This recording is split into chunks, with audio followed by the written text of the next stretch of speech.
What's up, everyone? It's Claudio here, and today we're going to be going over my top 5 crashes that I have avoided since I started cycling in 2018. To this day, I still have not hit the pavement, but I've had 5 close calls. So we're going to take a look at these and figure out how I've managed to stay upright in cycling so far. I'll be starting with number 5 being the least exciting and harmless one, to number 1 being the most exciting and dangerous close call to this date. Let's start with some of my statistics. In 2018, the year that I started cycling, I competed in 12 circuit races. In 2019, I competed in 12 criteriums, 12 circuit races, and 1 road race. Let's pause and explain the differences between these.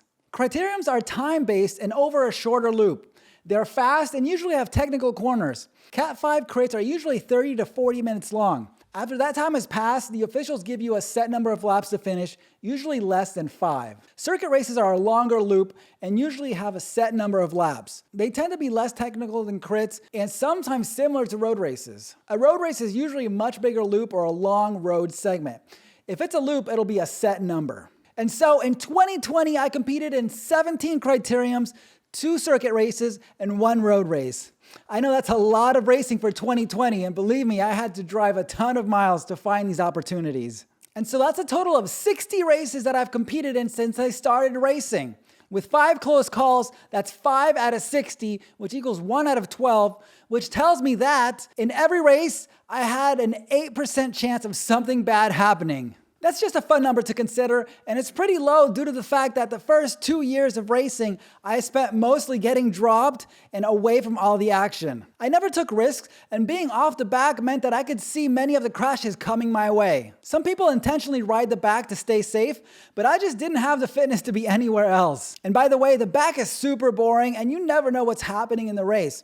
So once you get fit, be sure to check out the action towards the front. So all right, let's start with the honorable mention. I got dropped halfway through this crit, so I got to watch the sprint finish.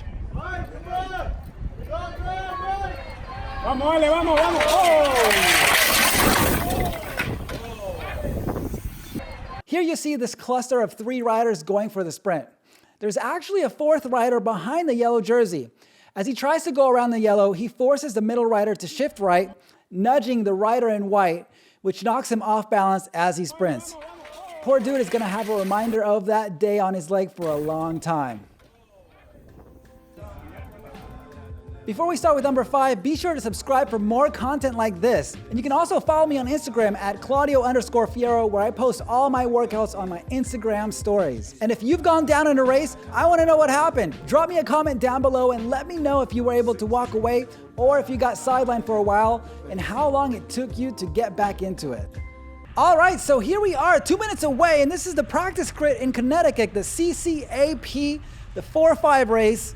And I remember I was so hyped about this because the week before, it was like one of the first times that I actually finished with a group in any kind of a real way. And my fitness was really coming together. Okay, this was in August. I was approaching my peak fitness and I was able to hang on. So I was so pumped about this. And I was nervous.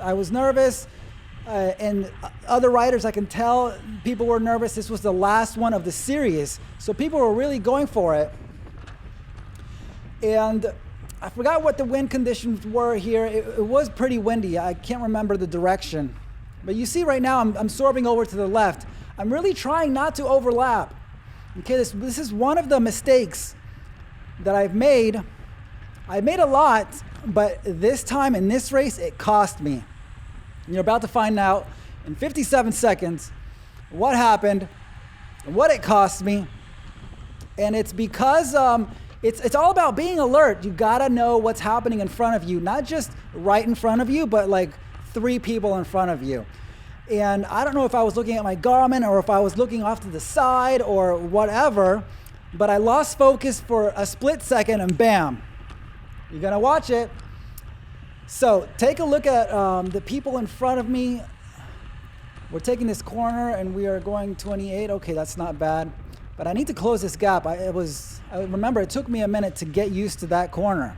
So there's people pulling at the front and the speed is up. I'm trying not to overlap, so I'm swerving to the side here. And the speed continues. continues, but what happens is somebody is gonna stop pulling. And there you saw it. I locked my wheels and got rear-ended. Let's check it out from the back. Poor guy probably scared the hell out of him. And we avoided quite a nasty crash, okay? I stayed upright. My rear derailleur was hanging off from like the Di2 cable or something, or the chain, and it was rattling around on my wheel. It was really scary. It could have locked up my wheel and I could have gone down. So that was a real close call. I know it doesn't look like it, but it ended up costing me like $300 for a Di2 rear derailleur. And luckily everybody else stayed upright. So good job to the guy behind me for not freaking out there and locking up his wheels. But guys, that happens very often. You gotta stay on your toes and anticipate. When the people in the front stop pulling, the whole thing slows down and you gotta be ready to slightly brake or swerve here and there. So that's a super common mistake. I've made it a ton of times, but this one, it cost me. Luckily, I was only out for a week waiting for that rear derailleur to come back in, and then I was off to the races again. All right, next up is number 4. This is Rockleigh Crit 2019, the 4-5 race. And man, I sucked so bad at this race series. I was off the back the whole time. I just sucked. Like, I didn't know how to take this turn, and I kept getting gapped, and I didn't have the right fitness for a criterium, and everybody was yelling at me. I was just like such a beginner. I mean, look at these gaps that are forming out of the corners. I did not know how to do any of this. And I'm wasting watts. I'm going backwards. And, you know, people they got to fill these gaps. So this is what happened. And you're going to find out exactly, the one good thing of being dropped and riding from the back is you can see all this stuff coming. And I was able to avoid that, thread the needle, and I kept going. Of course, I got dropped. There's no way I can bridge this gap. I was toast. But for the people, 5 bike lengths in front of me, let's check it out. They were in there. Okay, I see a couple of bikes there, a couple of guys down. Those guys were right in the thick of it, the ones that passed me while I was getting dropped out of that corner. So it's not so bad getting dropped. Every now and then you cut a break like this. But that's one of the nice things. I wouldn't recommend riding in the back so much, but it is what it is. Here it is, everybody coming around, but I'm done. I was like, that's it. There's no way I can bridge that. I mean, they're right there, but I can't catch a wheel, and I'm just exhausted. Guys, I had totally different fitness back then, 2019 in the summer. And it's just funny to look at me trying to come back. And that's that. All right, this is Floyd Bennett Field 2018. It's a circuit race. And this is the good old Cat 5 days. Guys, look at my rear view camera. I am off the back. Okay, this was the story of my life for 2 years. Totally off the back, just barely hanging on, trying to close these dumb gaps from the group. Every time there was an acceleration, I just got dropped. And sometimes I was able to get back, and here, look at me. I'm still not contact with the group. And this place is super windy, so if you get dropped, you're gonna pay with a ton of watts from all the wind, trying to get back into the group. I remember my heart rate was totally different story back then. I mean, if I even touched 170, I was done. Okay, that's how I can tell. And if I even did like 300 watts for 10 seconds, I was like, I need a break for like a recovery break for at least 2 minutes, just hitting 300 watts for 10 seconds. And that's where I was. So here we are, a bunch of Cat 5 dudes here. It's wide open, but man, the terrain is quite sketchy. So let's check it out. It's about to come down. This guy pulls off in the blue. You can see him. He's looking left. He's up there. He's looking left, looking left, looking left. Bam! I barely go down. I like skid with my feet, and my bike gets tangled up. Let's look at that again. He goes And the guy he runs into is actually shifting over to the right. He's following the wheel in front, or he's going around, and 3 of us go down. I didn't hit the pavement. The other 2 guys did. And I ended up having a flat tire. So I tried to get up and, continue with the race or get my free lap. But then I realized I got the flat tire. And look at the dudes, man. So then the guy's like, yeah, you can get a tube over there. So I try, and man, I was such a beginner that I'd never taken off my front wheel. And the guy's like, dude, that's a through axle. I'm like, I don't even know what a through axle was, okay? And I was trying to take it off like a quick release. Anyways, such a beginner. And we get back into the race, and it's actually a lot of fun to get back into a race after taking a free lap. I don't know, it's something really exciting about it. So we're sprinting, and one of the guys couldn't get back in, but the other guy did here. And we make contact, and we were off. I actually ended up getting another flat tire because there was something wrong with the way that I put the tube in. But anyways, that was a close one. But I remember having a ton of fun in those Cat 5 days. All right, coming in at number 2, the Merrick Criterium. This is the 3-4. And I remember I got dropped so hard on this crit the first 2 times I went there because I didn't know how to take that corner at speed. I just didn't know how to turn my bike. Man, and I wasted so many watts off that turn, but I got the hang of it, and this was the last one. This was a really exciting race. It was a series, so people were going for the points, and there were teams, and it was a lot of stuff was happening. A lot of shuffling around. I was just staying in there, but I was really happy to stay with the group the whole race. Now let's check this out. We're going, and I believe we're something like 10 laps to go or something like that. And let's check it out. I'm trying to hold this guy's wheel. We're all in there, racing forward. It's not terribly fast. And I barely get through it. All right, barely thread that needle. And that was really close. That felt really close to me. I mean, I was terrified. Check out the rear view. The guys. I mean, poor guys. I think like four or five guys went down. And one of the good things about this criterium course is that you always have an escape plan, right? Let's watch it again. Guys can go in the grass. If this is check out how many people went down. Guys already upside down there.